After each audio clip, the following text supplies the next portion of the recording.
Hello to all the classic people that are returning. I'm glad you're back. I want to welcome any new visitors. Today on Classic Movie Review, we are taking on The Return of Dr. X, 1939. This film is extraordinary.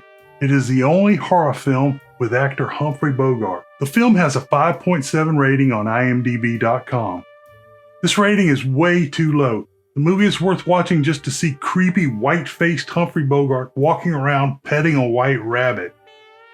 On RottenTomatoes.com, this film doesn't have a tomato meter score and has a scant 18% audience approval. Am I wrong about this movie? I don't think so. Let me know in the comments.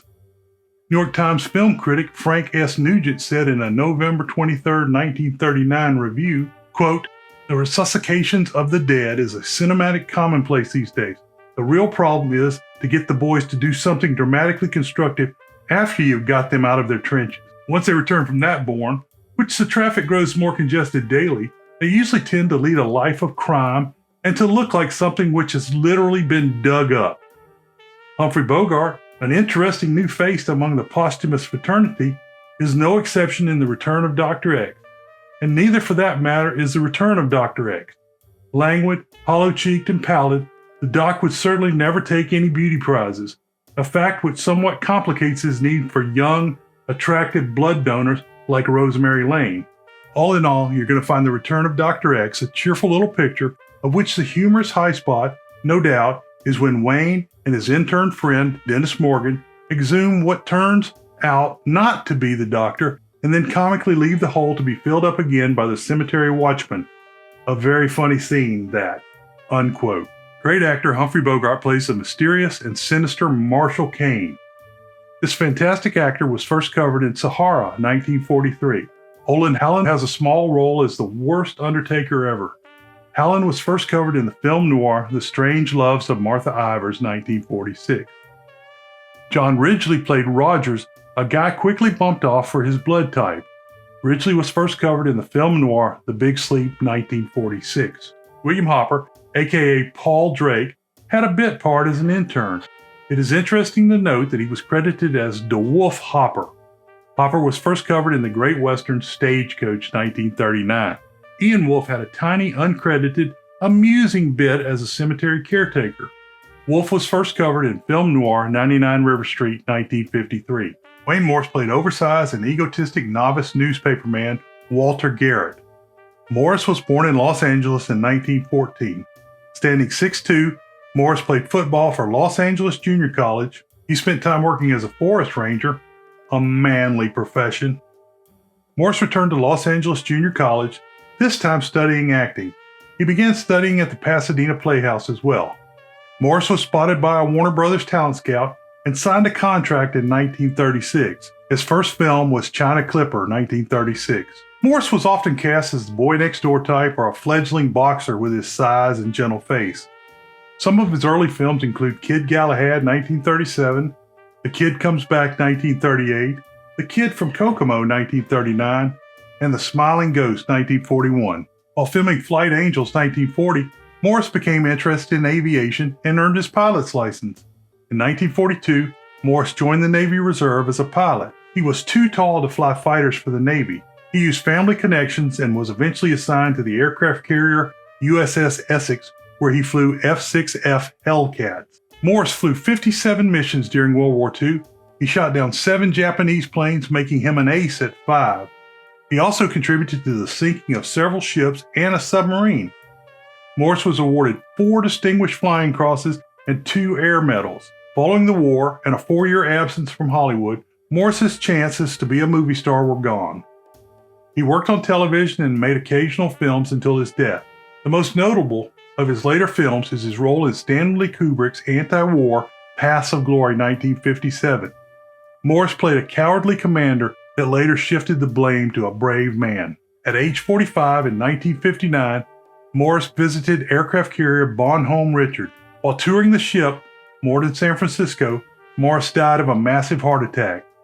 He was buried in Arlington National Cemetery, befitting his role in the war. German actress Lila List played the enigmatic stage actress Angela Morova. List was born in Germany in 1908. Her father was Russian and her mother was French. Her family moved to France. where Lys received her education partially in France and Switzerland. Very beautiful, Lys began working as a model before appearing in her first film, Maman Colibre 1929. Lys was part of a group of European actors selected to make French-language versions of popular Hollywood films. One of the films from this time was L'Age d'Or 1930 and Moral Mitternacht 1930. Lys tried to make it in Hollywood but was severely hindered by her accent. She became a U.S. citizen in 1933. Lys did well in The Great Gambini 1937. However, any success was negated by money struggles and emotional problems. Lys returned to Paris to perform in a play in 1937. One article says she was almost captured by the Nazis and escaped on a Norwegian ship. However, the Nazis didn't take Paris until June 1940. She was also an American citizen, which would have complicated any illegal arrest. Regardless of the Nazis, Lys made suicide attempts. Back in pre-war Hollywood, Lys had a resurgence with Scandals 1935, Vagabond Lady 1935, Confessions of a Nazi Spy 1939, The Return of Dr. X 1939, and her final film, Murder in the Air 1940. Lys never returned to film. She worked as a singer and wrote for a newspaper. She died at the age of 78 in 1986 in California. If you want to get one of these cool cuffs or one of these swanky shirts, the links are down below. Story.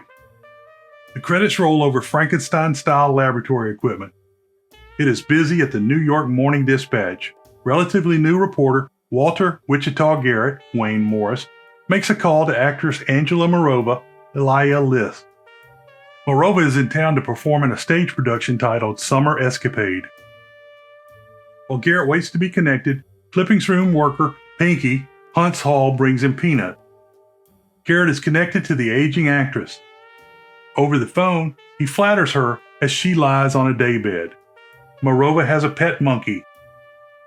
After she invites the reporter over, a shadow of a man wearing a hat is seen on the wall. The unseen man covers Morova's mouth as she tries to scream. Garrett smarts off to the older reporters as he heads to the Park Vista Hotel, expecting to meet Morova. He buzzes the door and waits in the hall. When a pretty girl walks by, Garrett leans against the door for a better look and falls into the open apartment.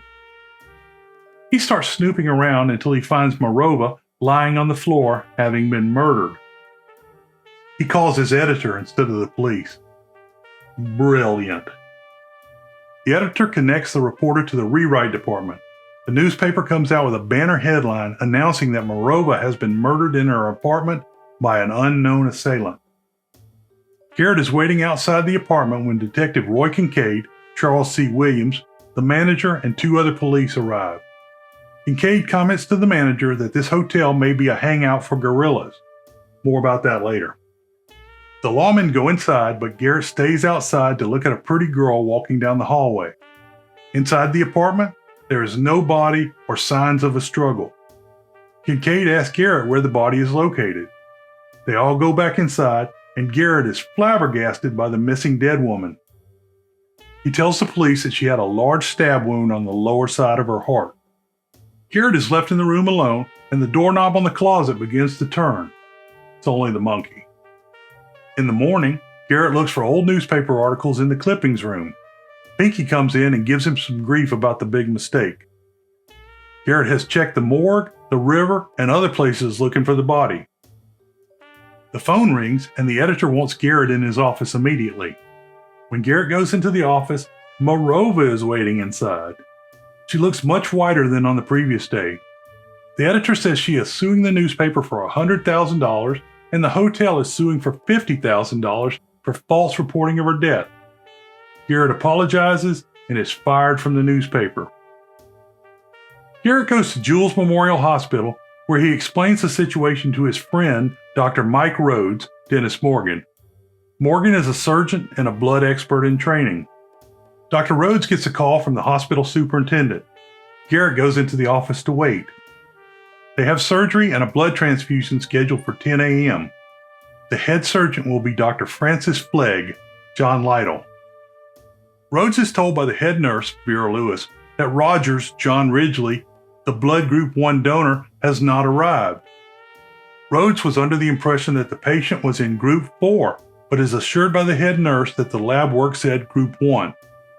Student nurse Joan Vance, Rosemary Lane, calls Rogers and finds that he has overslept. He says he will be down immediately. Inside Rhodes' office, Garrett asks if a person could survive a wound in the location where Morova was stabbed. Garrett says the cut was clean, like a surgeon made the cut. He also says the body was white and no blood was present. Rhodes says he will talk to Dr. Flegg, a blood expert, about the death. The head nurse calls Rogers again. His body is shown lying on the floor. During the conversation about the missing donor, Nurse Joan Vance says she is in the group and would love to help. Dr. Flegg enters wearing a monocle and sporting a Van Dyke beard. He questions the fact that Rogers is not present. He then decides to begin the operation. Dr. Rhodes uses a hand crank to transfer blood from Joan to the unseen patient. Everything goes fine during the surgery. Flegg tells Rhodes to study blood as it is the source of life. Rhodes asks about the wound below the heart, and Flegg says it would be impossible to survive. Rhodes goes to check on Joan. He gets a little flirty and he asks her on a dancing date. Garrett shows up outside. Rhodes gets an urgent call, and the police want him to come to 438 Gore Street. Gore Street. I see what they did. Rhodes identifies the now dead Rogers. Garrett tags along. Detective Kincaid questions Rhodes about the appointment slip on Rogers' table. Garrett pulls the sheet up, and the body has no color. Rhodes says the blood has been drained, but there are only a few stains around. Detective Kincaid says the wound was done by a surgeon. Rhodes examines the coroner's report. The blood stains in the group are from group 4, not group 1 as with Rogers. Rhodes takes his own blood sample from the crime scene. Kincaid tells Rhodes not to leave town. Back at the hospital, Rhodes examines the blood he collected at Rogers' murder. He is perplexed by the sample, saying it doesn't look like human blood. Garrett says gorilla murder. More about that later. Rhodes says he is calling it a night. He says goodnight to Garrett.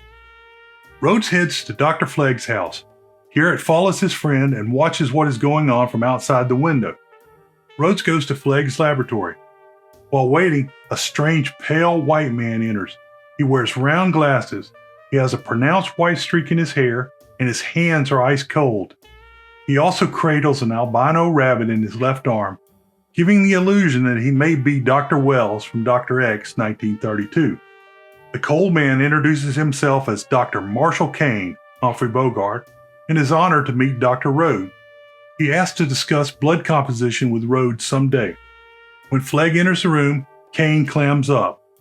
A very stern Flegg orders the man back to work. Rhodes approaches Dr. Flegg about the blood sample he collected at Rogers' murder. Rhodes asks about Kane and is told by Flegg that he is a very valuable assistant and he has been with him for a few years and suffers from shock. Flegg turns the blood sample over to Kane to prepare a microscope slide. When Flegg examines the slide, he begins questioning Rhodes about how he ended up at the murder. He tells Flegg that it was Rogers that was murdered. He and Kane exchange looks. Flegg determines that the slide is from group 4. Kane crushes a glass in his hand. Flegg is adamant that the blood is from group 4. However, Rhodes asks for the slide before he leaves out the back door. In the front, Garrett sees an ash-white Morova enter Flegg's office. She collapses on the table, saying she is very cold. Kane tells Flegg that he is a failure and will never find what he's looking for. Flegg throws him out of the room. Garrett continues to watch through the window. Flegg gives Morova a blood transfusion. The following day, Garrett drops in on Rhodes. He confesses that he followed his friend. Garrett suspects Flegg. Just then, Flegg enters the office. Flegg asks Rhodes to forget everything and everyone he saw at Flegg's house the previous night. Flegg then collects the information on Nurse Joan Vance for his list of blood group 1. After Flegg leaves, Garrett comes back in the office. He tells Rhodes about the visit to Flegg's house by Morova and that she was given a blood transfusion. Garrett says Kane and Morova have the same dead look. Mike has a date scheduled with Joan for that evening, but Garrett wants to ask Morova some questions. They decide to take Joan along, and Garrett will drop the couple off at the Club El Rey when they're done. The trio go to the Park Vista Hotel at 9 p.m. They leave Joan waiting in the car. Garrett falls into the open apartment again. They go to Morova's room, and she looks like she is near death. When Morova hears them come in, she asks if it is Dr. Flegg. Morova says she wants nothing to do with Garrett before passing out. Rhodes gives the unconscious woman a drink of whiskey. That's a medical no-no. Morova wakes and they begin questioning her. She believes she is blood group 1. Rhodes explains that the murdered people are in group 1. Finally, she tells the story about someone covering her mouth. Morova says she was stabbed in the chest. The next morning, she woke in her room, not knowing what had happened to her. Morova says she will meet him at the newspaper office at 10 a.m. the next day. Kane arrives at the door and says Flegg is unavailable and that he came in his place. Kane is introduced to Garrett. Rhodes and Garrett are asked to leave, but as they go, Kane says he still wants to have the talk with Rhodes about blood. Morova has a look of fear on her face as Kane approaches her. Garrett convinces Rhodes to go with him to the editor's house to confirm his story. They leave Joan in the car again. The editor calls the tall Garrett a Wichita Frankenstein. After he hears that Morova is coming into the office, he is delighted. The editor calls the paper and tells him to hold the press for a morning extra. He gets the news that Morova is dead. The editor chases the two men out of his house. They decide to go to Bixby's undertaking parlor to see Morova's body for themselves. They leave Joan in the car again. They say they have an interest in the dead woman, and the undertaker, Olin Howland, admits them to the back room where the body is under a sheet. They have not identified themselves. Garrett asks the undertaker to go in the other room, leaving Rhodes unattended in the back. The undertaker says he was called by Dr. Flegg to pick up the body. When they get back to the car, it is 1 a.m., and Joan complains that she has not had anything to eat. Garrett says they will go to Gus's and get her a hamburger. The morning papers say Angela Morova died of natural causes. Garrett sneaks into the newspaper and gets Pinky to let him look through the clippings files. Pinky is really worried that the editor is going to catch Garrett in the building and that Pinky will lose his job. Garrett is sure he has seen Kane before. Finally, in frustration, Pinky throws the XYZ file to Garrett. Garrett finally finds what he's looking for. Kane is Dr. Maurice J. Xavier, Dr. X, the famous New Jersey surgeon who starved a baby to death as part of an experiment. Dr. X was tried, condemned, and executed in the electric chair. The editor catches Garrett in the clippings room. He asks for a couple of boosters to come up and beat Garrett. Garrett runs out. Garrett tells Rhodes that he called the prison warden to ensure the execution occurred as reported. The warden also told him that Dr. Flegg picked up the body and had it buried in Green Lawn Cemetery. That night, Garrett and Rhodes head to Green Lawn Cemetery. Joan is not with them. With the help of the cemetery caretaker, Ian Wolfe, they dig up Dr. X's grave. There is no body in the coffin. Garrett casually says to the caretaker, "Thanks, Pop. Put it back, will you?" The pair go and confront Flegg, and he confesses to his role in the mystery. Flegg admits that Kane and Dr. X are the same person. Flegg says he has the goal of restoring life through his experiment. Flegg takes Garrett and Rhodes into the laboratory. He brings out a dead albino rabbit. He gives it a superdose of electricity to decoagulate the animal's blood. Flegg also mentions that the electrocution of Kane/Dr. X prepared the blood for the procedure. Next, Flegg mixes rabbit blood with his formula of essential blood salts. He electrifies the blood and transfuses it into the rabbit. Flegg makes a few more adjustments and the rabbit returns to life. Flegg claimed the body, hoping to revive Dr. X to help him with his work on blood experiments. They return to Flegg's office to talk. Kane is watching through the window. Garrett figures out that Flegg brought Morova back to life. Flegg continues that sustaining the new life is the problem that hasn't been fixed. Each person that is revived will need regular transfusions of new blood. Flegg has been unsuccessfully working on creating synthetic blood for 6 years. If he created synthetic blood, the vampires would come out of hiding, Sookie Stackhouse. The samples Rhodes collected at Roger's murder were synthetic blood. Since synthetic blood won't regenerate, people will need fresh blood. Kane asked Flegg to help him get the blood he needed, but he refused. When Kane saw Morova in Flegg's office, he knew he could kill her for the blood. Flegg found Morova dead, having been murdered by Kane. Flegg brought her back to life using synthetic blood, but he knew it was only for a short time. Flegg kept hoping he could still fix his formula. Kane hears Flegg say that he will have to be destroyed, adding, "May God forgive me, I created a monster." I love this subtle Frankenstein reference. Garrett and Rhodes leave the house to alert the police and the paper. When they go outside, Detective Kincaid begins to arrest them for grave robbery. I guess the caretaker didn't want to fill the hole in by himself. Kane confronts Flegg and demands the list of Group 1 blood donors. A gunshot from inside Flegg's house stops the arrest. Garrett and Rhodes and the two policemen run inside. Flegg lives long enough to say that Kane shot him and has the donors list. Feeling like Joan will be the first target of Kane, the group jumps into a police car and heads towards Joan. On the street, Kane tells Joan that Rhodes has asked her to bring Joan to Flegg's house. She gets into the cab with the marble-colored man. As the police rush to the scene, Joan questions Kane every time they make a wrong turn. Rhodes and Garrett talk to a newspaper seller and they find that the destination of the cab is New Jersey. Garrett remembers a newspaper clipping of the house outside of Newark where Kane starved the baby. When Joan asks too many questions in the cab, Kane covers her mouth and knocks her out. The cabbie drops the pale man and the passed-out woman at an unlit, deserted cabin in the woods. He doesn't have any questions or suspicions. Garrett, Rhodes, and Detective Kane head for New Jersey. In the cabin, Kane has Joan on a table where he prepares to drain her blood. The rescuers get stuck in the mud but press forward. Kane tells Joan not to scream because no one will hear. She screams at the top of her lungs like a smart victim. Garrett, Rhodes, and Detective Kincaid hear the scream. Kincaid fires with his shotgun, knocking out the light.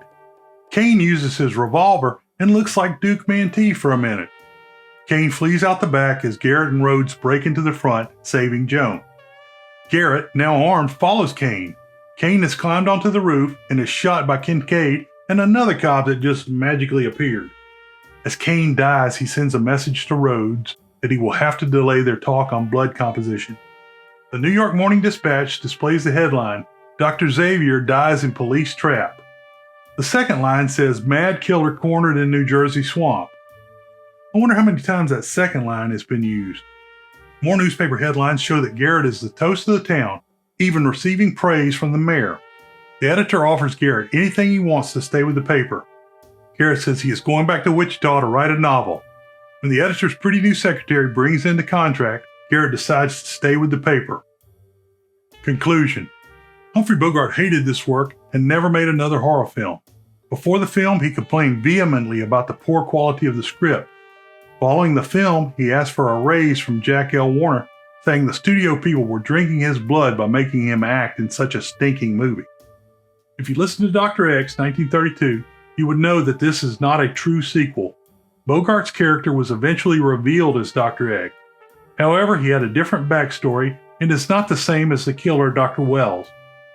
In the earlier film, Dr. X, the owner of the medical school, was not the bad guy. Of course, they couldn't resist adding a wisecracking newspaperman to drive the investigation forward. However, Morris was not as grating as Lee Tracy. In this film, they used blood group instead of blood type. I had to look this up to see what it meant. There are 4 blood types in the ABO typing system. It seems group is the type of antibodies they produce. Since this correlates with type, it essentially means the same thing. This film made several references to guerrillas or guerrilla killers. This is a reference to Earl Leonard Nelson, 1887 to 1928. Nelson is considered the first known sexual serial killer of the 20th century. Nelson was known in the press as the Gorilla Man, the Gorilla Killer, or the Dark Strangler. This sicko began killing mostly middle-aged women that were renting rooms to strangers. He began killing in 1926 and was hanged for his crime in 1928 in Canada. He is believed to have killed 22 women. Besides today's film, this story was used as the basis of director Alfred Hitchcock's Shadow of a Doubt in 1943. In that film, Teresa Wright plays a young woman who begins to suspect that her uncle, played by Joseph Cotton, may be a killer. Since Shadow of a Doubt 1943 is listed as film noir, it is on the list to be reviewed at some point. World famous short summary: never trust anyone with a Cruella de Vil white hair streak. As a technical note, references and citations are listed for each show on the site at classicmovierev.com. Beware the Moors.